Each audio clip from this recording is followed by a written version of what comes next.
不可阻挡。 Hormuz প্রণালী বিশ্বের মোট জ্বালানি তেলের 1/5 যে পথ দিয়ে পরিবাহিত হয় সেই কৌশলগত জলপথ এখন বারুদের স্তূপের ওপর দাঁড়িয়ে। ইরানকে দমাতে গিয়ে আমেরিকা যে নৌ অবরোধের পথ বেছে নিয়েছে তা শুধু তেহরানকে নয়, বরং পুরো অঞ্চলের জ্বালানি প্রবাহকে এক অনিশ্চয়তার মুখে ঠেলে দিয়েছে। কিন্তু প্রশ্ন হলো, ওয়াশিংটনের এই চাপ কি সত্যি ইরানকে কোণঠাসা করতে পারবে, নাকি এই অবরোধই উল্টো ডেকে আনবে এক বৈশ্বিক সংঘাত? ইরানকে লক্ষ্য করে এই অবরোধ দেয়া হলেও এর আসল আঘাতটা লাগছে চীনের গায়ে। পরিসংখ্যান বলছে বেইজিংয়ের প্রায় 40% জ্বালানি এই হরমুজ প্রণালী দিয়েই আসে। সম্প্রতি চীনের একটি তেলবাহী জাহাজ আমেরিকার বাধার মুখে ফিরে যেতে বাধ্য হয়েছে। এটি কোনো বিচ্ছিন্ন ঘটনা নয়, এটি মূলত চীনের অর্থনীতির টুটি চেপে ধরার একটি কৌশলগত পদক্ষেপ বলে মনে করছেন বিশ্লেষকরা।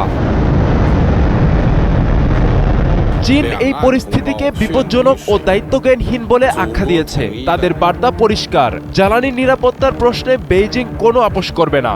গত এক দশক ধরে গালফ অব এডেনে চীনের নৌবাহিনীর শক্ত অবস্থান রয়েছে।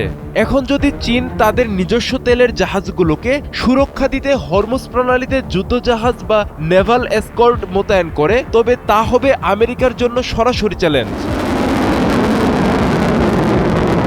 শুরুটা ছিল আমেরিকা বনাম ইরান, কিন্তু স্বার্থের সমীকরণে এটি এখন আমেরিকা বনাম চীন দ্বন্দ্বে রূপ নিচ্ছে। হরমুজ প্রণালী এখন শুধু একটি জলপথ নয়, বরং বিশ্বশক্তির শ্রেষ্ঠত্ব প্রমাণের কেন্দ্রবিন্দু। ইরানকে কোণঠাসা করতে গিয়ে ওয়াশিংটন যে জাল বিছিয়েছে তা এখন তাদের নিজেদের জন্যই এক বিপজ্জনক ফাঁদ হয়ে দাঁড়াচ্ছে। ট্রাম্প হয়তো ভুলেই গিয়েছেন নৌশক্তিতে চীন এই মুহূর্তে বিশ্বসেরা। যদি বেইজিং সরাসরি তাদের নৌবহর এই অঞ্চলে মোতায়েন করে, তবে লড়াইটা আর আঞ্চলিক থাকবে না। হরমুজের নীল জল তখন শুধু তেলের ড্রাম নয়, বয়ে নিয়ে যাবে এক নতুন বিশ্বযুদ্ধের বার্তা। ইরান ও চীনের এই ক্রমবর্ধমান ঘনিষ্ঠতা কি তবে ওয়াশিংটনের আধিপত্যের অবসান ঘটাবে? সময় আর সমুদ্রের উত্তাল ঢেউই হয়তো সেই উত্তর দেবে।